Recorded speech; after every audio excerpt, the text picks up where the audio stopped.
Normalmente, cuando pensamos en construir un edificio, bueno, hay una expectativa de precisión casi absoluta.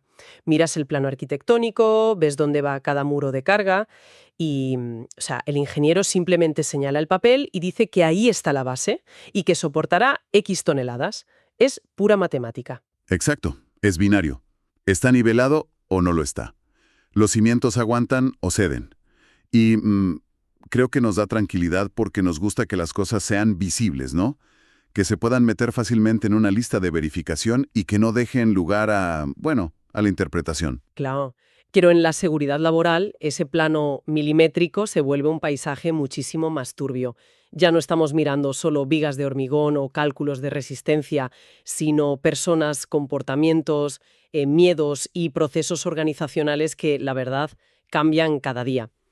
Por eso, en el análisis a fondo de hoy, quiero que me guíes un poco a través de este material que tenemos sobre la mesa.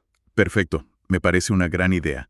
Es un tema complejo pero fascinante. A ver, propongo una cosa. Imagina que es mi primer día como auditora interna novata en una empresa mediana, una empresa de construcción y servicios. Me enfrento a mi primera evaluación y te tengo a ti, el auditor senior, como mentor. ¿Por dónde empiezo? Para no liarme y perderme en este pantano. Pues, fíjate, es un desafío inmenso. Para evaluar si un lugar de trabajo es verdaderamente seguro, no basta con mirar un documento estático. O sea, hay que entender un ecosistema vivo. Lo que vamos a hacer en esta inmersión es desgranar esa fase crítica de planificación de la norma ISO 45001, desde la cláusula 4 hasta la 7.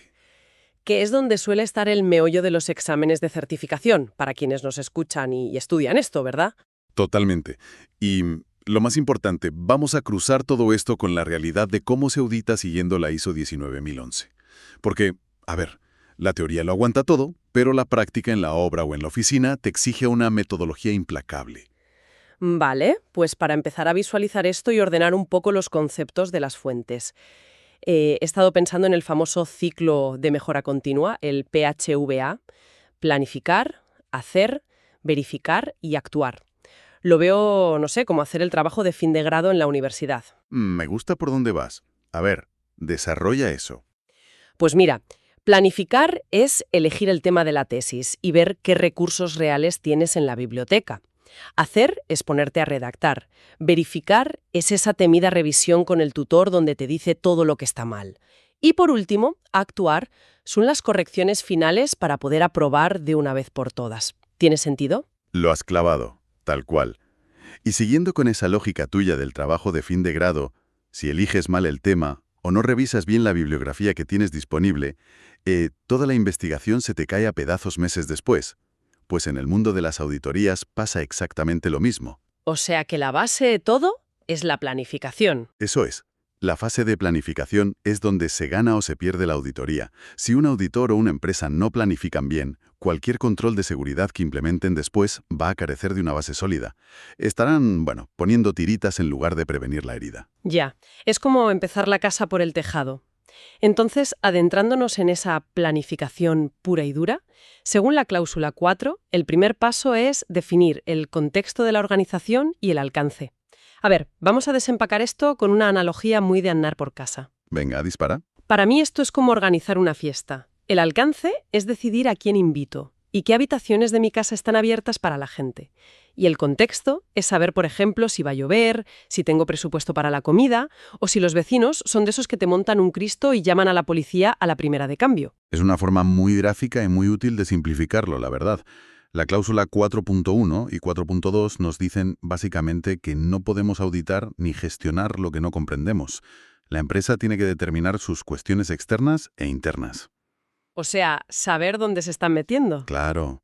Tienen mucha rotación de personal, pues eso es una cuestión interna.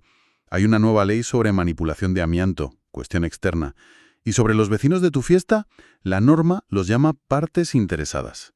En seguridad y salud, ojo, no son solo los trabajadores con contrato directo. Ah, claro, yo pensaba en la plantilla y ya está. ¿Qué va, qué va? Incluyen a los contratistas, las subcontratas, los proveedores que entran con las furgonetas, las autoridades locales e incluso a esos vecinos reales que podrían verse afectados por el polvo o el ruido de una obra. Madre mía, eso amplía muchísimo la visión, ya no es solo mirar de puertas para adentro. Pero pensando en el terreno, en esa empresa mediana de construcción que voy a auditar en mi juego de rol de hoy, Yo llego, pido el manual y veo que han definido su alcance. Supongo que si me dicen que auditan solo las oficinas centrales y la obra principal, yo me ciño a eso, agacho la cabeza y empiezo a trabajar, ¿no? Pues mira, si aceptas eso sin cuestionarlo en tu primera auditoría, estás cometiendo uno de los errores más graves y comunes que vemos los auditores. Un vicio clásico de muchas organizaciones es precisamente utilizar el alcance para ocultar sus peores problemas. Espera, ¿cómo que para ocultar problemas? Imagina que esa constructora tiene un taller anexo, un sitio donde almacenan y manipulan disolventes altamente tóxicos en condiciones, digamos, bastante precarias. Si te dicen que no, que ese taller no está en el alcance de su sistema de gestión, lo que están haciendo en realidad es evadir requisitos legales. Ya lo pillo. O sea, están cerrando con llave la habitación que tienen desordenada para que yo no la vea durante la fiesta. Exactamente. Y como auditora, basándonos en la ISO 19011, tu responsabilidad antes de pisar el terreno es determinar la viabilidad de la auditoría. Si ves que el alcance excluye actividades que claramente impactan en la seguridad general de los trabajadores, tienes que levantar la mano. Claro, es decirles, oye, esto no cuela. Así es. La auditoría no es viable en estas condiciones. No puedes auditar un sistema que está diseñado artificialmente para parecer perfecto mientras te ocultan el peligro bajo la alfombra. Vale, me queda clarísimo. El plano de la casa tiene que mostrar todas las habitaciones, incluso el sótano oscuro de los disolventes. Pero, claro, de nada sirve tener claro el terreno si la empresa no tiene a nadie al volante. Una vez que entiendo el contexto, tengo que mirar hacia arriba, ¿verdad? Eso es. Ahí entra la cláusula 5, liderazgo y participación de los trabajadores. Porque un manual impecable no salva a nadie si la gerencia lo usa solo para calzar una mesa que cojea. Ya te digo. Y aquí es donde la cosa se pone realmente interesante. Y te confieso que donde yo me pongo nerviosa como auditora novata. Porque yo tengo mi lista de requisitos. Sé que la empresa tiene que proteger a los trabajadores de posibles represalias si notifican un peligro. Es un requisito fundamental de la cláusula 5.4. Claro, pero ¿cómo aterrizo yo eso en una entrevista real? O sea, si me siento frente al director general en su superdespacho, no le puedo preguntar directamente si despide a sus empleados y se quejan de un andamio en mal estado. Me echa de la oficina de una patada. Y te echaría con toda la razón del mundo. Ahí es precisamente donde entra la técnica de auditoría y la diplomacia que exige la ISO 19011. Debes aplicar principios como la presentación imparcial y el cuidado profesional. Vale, pero ¿eso cómo se traduce a palabras? Pues mega, un auditor no es un interrogador de la policía. En lugar de hacer una acusación encubierta en forma de pregunta, tienes que explorar el proceso. Podrías decirle a ese director algo como, me parece muy interesante su política de seguridad. ¿Podría describirme el proceso exacto que sigue un peón de obra si detecta que una grúa hace un ruido extraño? ¿Cómo se asegura usted desde la dirección de que ese operario se sienta respaldado al parar la máquina? Ah, qué bueno. Es darle la vuelta a la tortilla por completo. Busco el mecanismo, la estructura que soporta esa política, en lugar de intentar que me confiesen un delito. Ese es el secreto. Y esto se aplica también a las evidencias. No te conformes con que te enseñen una política firmada y súper bien enmarcada en la pared de la recepción. Eso es evidencia documental muy básica. Un papel, vamos. Día a día. Y respecto a la participación de los trabajadores, tienes que buscar hechos tangibles en el terreno. ¿Hechos tangibles como cuáles? Dame algún ejemplo que me pueda encontrar. Pues, por ejemplo, pregúntate si se les da tiempo dentro de su horario laboral para asistir al comité de seguridad. ¿Se les paga la formación o les obligan a hacerla en su tiempo libre el fin de semana? Uf, eso es un clásico. Y en una constructora donde puede haber trabajadores de muchísimas nacionalidades, se han eliminado las barreras del idioma. Porque si la formación sobre cómo usar un arnés está solo en español y la mitad de la cuadrilla no lo habla bien, esa participación es una ficción. Completamente. Bueno, entendido. Si ya tengo claro que la dirección está comprometida y los trabajadores participan de verdad, tengo que mirar al suelo de la fábrica, a la realidad operativa. Llegamos a la cláusula 6, riesgos, oportunidades y planificación. Esto parece el núcleo duro de todo el sistema, ¿no? Lo es. Es el corazón técnico de la norma. Si no saben qué les puede hacer daño, es imposible que puedan prevenirlo. Las cláusulas 6.1.1 a 6.1.4 exigen una identificación constante y súper proactiva de los peligros, y luego la evaluación de los riesgos asociados. Y fíjate que la norma separa muy bien peligro de riesgo. Para mucha gente es lo mismo, pero en este mundo son universos distintos. A ver si lo entiendo bien. Y te lo digo para que me corrijas. Pensando también en esa gente que se prepara para exámenes, voy a intentar deducirlo de forma lógica con un esquema mental. Adelante, te escucho. El peligro sería la fuente física o la situación. Por ejemplo, un cable pelado de alta tensión cruzando el pasillo en el módulo de oficinas de la obra. Ese es el peligro. El riesgo, en cambio, no es el cable en sí. El riesgo sería la combinación de la probabilidad de que yo, yendo a por un café, no vea el cable y la severidad del daño. Es decir, tropezar, caer y fracturarme una pierna o directamente sufrir una electrocución. Lo has explicado de manual. El peligro tiene el potencial de causar el daño, y el riesgo es la probabilidad y la gravedad de que ese daño ocurra realmente bajo unas circunstancias concretas. Y luego, ojo, la norma también introduce el concepto de oportunidad, que es ir un pasito más allá de simplemente tapar el agujero. Es mejorar el sistema, no solo mantenerlo a flote para salir del paso. Ahora, en la práctica de tu empresa de construcción y servicios, como auditora vas a ver una dicotomía enorme. ¿A qué te refieres? Pues que si auditas el bloque administrativo de la constructora, los peligros serán sobre todo ergonómicos, malas posturas frente al ordenador, carga visual o incluso riesgos psicosociales muy serios como el estrés por plazos de entrega o el acoso laboral. Ya, cosas menos obvias que un ladrillo cayendo. Eso es.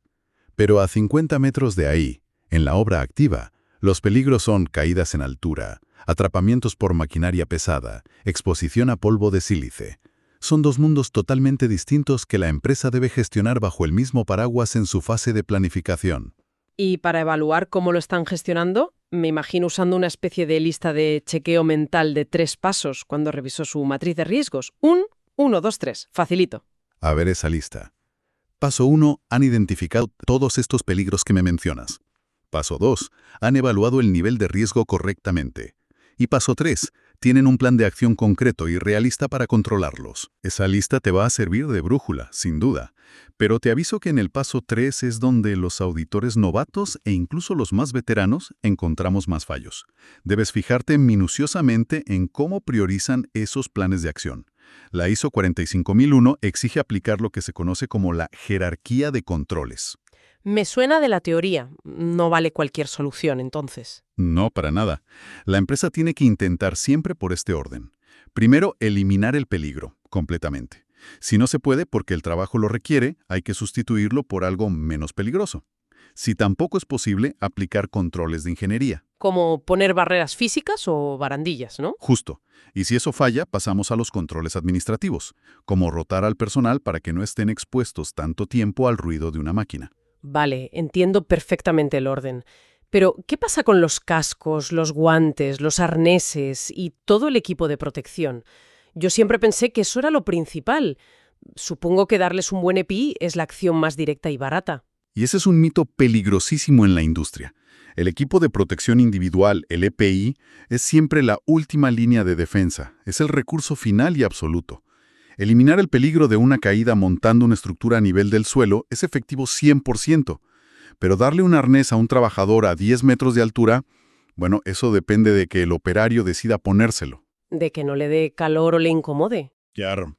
Depende de que sepa abrocharlo bien, de que el mosquetón no se haya oxidado con la lluvia y de que el punto de anclaje aguante el tirón. Hay demasiadas variables humanas y de desgaste. Si en tu auditoría ves que ante cualquier riesgo complejo la única solución que planifica la empresa es entregar EPIs y firmar un recibí, tienes un problema sistémico enorme frente a ti. Pues tiene muchísimo sentido cuando lo explicas así, la verdad. La barrera física no depende de si hoy has dormido bien o mal, pero acordarte de anclar el arnés sí. Pero esto me lleva a un punto clave.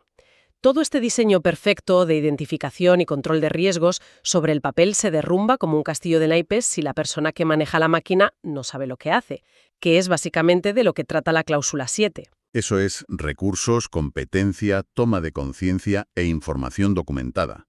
Identificar un riesgo químico es papel mojado si el personal en la planta no tiene la competencia para manipular esa sustancia. Y aquí entra la famosa información documentada, que va a ser el pan nuestro de cada día como auditora. Vale, hagamos un caso práctico contigo como mentor. Estoy en la oficina del jefe de obra. Quiero evaluar la competencia de un soldador estructural que está trabajando en un andamio a 20 metros. Pasándome en el capítulo 7, ¿yo qué hago? ¿Le digo al jefe de obra que me enseñe el diploma del curso de soldadura del chico? Y ya está. Con eso el expediente queda validado, ¿verdad? Si validas la competencia solo pidiendo un diploma, estás haciendo una auditoría documental vacía. La cláusula 7 no busca coleccionistas de diplomas, exige evidencias de la eficacia de esas acciones formativas. Vale, entonces, ¿qué pido aparte del diploma? Tienes que pedir el título inicial, sí, pero también los registros de formación continua, la experiencia demostrable y evaluada en ese puesto específico de soldadura en altura. Y lo más importante, le tienes que preguntar al jefe de obra cómo verificó la empresa que esa formación funcionó de verdad. ¿Te refieres a si alguien le observó trabajando? Exactamente. Hay un registro de un supervisor observando a ese soldador en la práctica. Alguien comprobó que aplica las normas de seguridad térmica o que usa la pantalla de protección adecuada sin que se lo manden.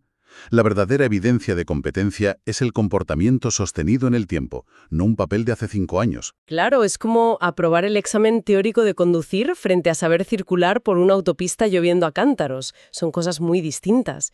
Y supongo que si le damos la vuelta al espejo, a mí me pasa exactamente lo mismo, porque el capítulo 7 de la norma ISO 19011 habla de la competencia, pero de los auditores. Y no basta con que yo me haya leído la 45001 20 veces para este ejercicio. Así es. La teoría de la auditoría es solo el billete de entrada. Para ser un auditor interno válido y que aporte valor, la ISO 19011 desgrana una serie de rasgos de personalidad y habilidades interpersonales fundamentales. Tienes que ser una persona ética, de mentalidad abierta, muy diplomática y observadora. Lo de antes de no parecer un policía, ¿no? Eso es. Mencionaste antes la barrera del idioma en la construcción. Ahí necesitas sensibilidad cultural. Si entrevistas a un operario extranjero a pie de obra que quizás tiene miedo a hablar por si pierde su empleo, tu empatía y tu capacidad para comunicarte son tu verdadera competencia, no tu memoria fotográfica de las cláusulas. Si vas en plan inquisidor, lo tienes crudo para que te cuenten la verdad y la auditoría fracasará. O sea que el factor humano pesa tanto o más que el conocimiento técnico. Ese enfoque cambia por completo la perspectiva del trabajo. De hecho, me lleva directamente al final de nuestro recorrido de hoy. Ya he revisado el contexto, he hablado con los líderes, he visto cómo detectan sus trampas operativas y he comprobado que el equipo es competente. El paso definitivo es agrupar todo esto y redactar el informe final. La hora de la verdad. Exacto, es donde la generación de hallazgos que nos marca la ISO 19011 se tiene que cruzar con el capítulo 10 de mejora continua de la ISO 45000, según entiendo. Así es. Todo lo que has observado, esas notas que has tomado, se tiene que transformar en hallazgos, basados en evidencia, que pueden resultar en conformidades o en no conformidades. Y quiero dejar algo muy claro. El objetivo de redactar una no conformidad no es buscar culpables ni castigar a nadie. Es activar precisamente ese capítulo 10, investigar la causa raíz de un problema para que la empresa lo solucione y no vuelva a pasar. Pues hagamos una última prueba mental rápida sobre esto, formato pregunta de examen. Digamos que durante una ronda por la obra detengo a un operario en la zona de almacenamiento de químicos. Le pregunto qué debe hacer si hay un derrame masivo. Y el hombre se queda en blanco. No tiene ni idea.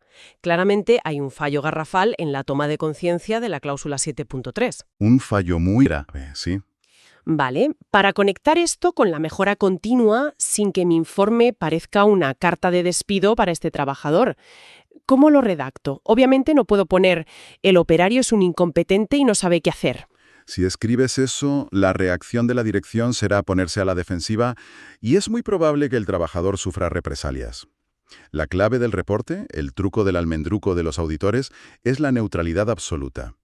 Tienes que unir la evidencia objetiva con el criterio de auditoría incumplido. A ver, dame un ejemplo de redacción.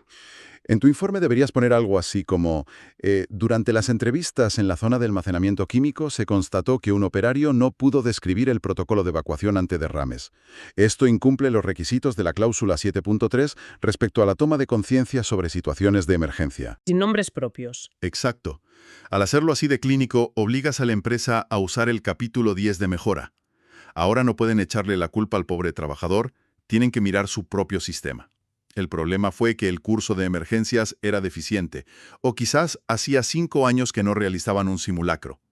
Al reportar con objetividad, arrojas luz sobre las grietas estructurales, y ahí es donde se salvan vidas. Me parece brillante el enfoque. Y un apunte vital sobre esto para tu primera auditoría. Según la ISO 19011, La auditoría siempre es un ejercicio de muestreo. No vas a entrevistar a los 200 empleados de la constructora. Vas a hablar con 10 o 12. Siempre hay un riesgo de que algo grave se te escape, por muy buena auditora que seas. Haces una radiografía parcial, no una autopsia completa de la empresa. La verdad es que es un alivio saber que el sistema asume esa limitación. Quita bastante presión de los hombros, porque pensar que tienes que detectarlo absolutamente todo agobia un poco. Agobea mucho, pero para eso está el diseño del muestreo. Pues si miramos todo el cuadro que hemos pintado hoy basándonos en el material, el proceso es súper coherente. Empieza viendo la topografía del terreno en la cláusula 4, entendiendo que fuerzas internas y externas empujan a la organización. Luego sube a los despachos con la cláusula 5, para asegurar que no solo hay dinero, sino voluntad y participación real. Correcto. Después baja el barro con la cláusula 6 para destripar qué nos puede herir y cómo vamos a controlarlo, priorizando siempre eliminar el peligro antes que ponerle un casco al problema. Asegura que la gente sabe lo que hace de verdad con la cláusula 7 y termina dejando un mapa objetivo para mejorar con ese informe final. Es un ciclo fascinante, de verdad. Es lo que transforma las buenas intenciones estratégicas en un entorno real donde la gente puede ir a trabajar y, lo más importante, volver a su casa entera. Pero, fíjate, analizando todos estos documentos y pensando específicamente en ese apartado de liderazgo y la participación del que hablábamos, hay una reflexión que nos deja el material que creo que lo envuelve todo. ¿Cuál es? La norma exige que la alta dirección promueva una cultura que apoye los resultados del sistema de gestión, y esto plantea un escenario muy crítico para todos los que nos dedicamos a esto. ¿De qué sirve que una empresa invierta millones? ¿De qué sirve que tenga unas matrices de riesgos impecables, súper detalladas, codificadas por colores y manuales sin una sola no conformidad documental, si luego la cultura interna de esa empresa castiga el error? Ya veo por dónde vas. Imagínate, un operario detecta un fallo grave en una máquina y decide callarse, porque sabe que si para la producción le van a descontar el sueldo de ese día, o lo van a señalar los jefes como el alborotador de la cuadrilla. Un papel perfecto, por exhaustivo y bonito que sea, es papel mojado si en la planta de producción lo que reina es el silencio impuesto por el miedo. ¡Qué fuerte! Esa imagen final es contundente y nos devuelve justo a la idea con la que empezábamos la charla de hoy. El plano arquitectónico del edificio te puede decir exactamente dónde van las vigas de carga, sí, pero es ese ecosistema vivo, la cultura que respira dentro de la empresa y la confianza entre los compañeros y los jefes lo que de verdad sostiene el edificio en pie todos los días frente a los imprevistos. Absolutamente. Es la diferencia entre cumplir el expediente y proteger vidas. Pues es una reflexión muy profunda sobre cómo la teoría y el comportamiento humano colisionan en el mundo real, y desde luego una perspectiva que nos obliga a transformar la manera en la que entendemos y aplicamos la verdadera seguridad laboral. Muchas gracias por este repaso tan revelador.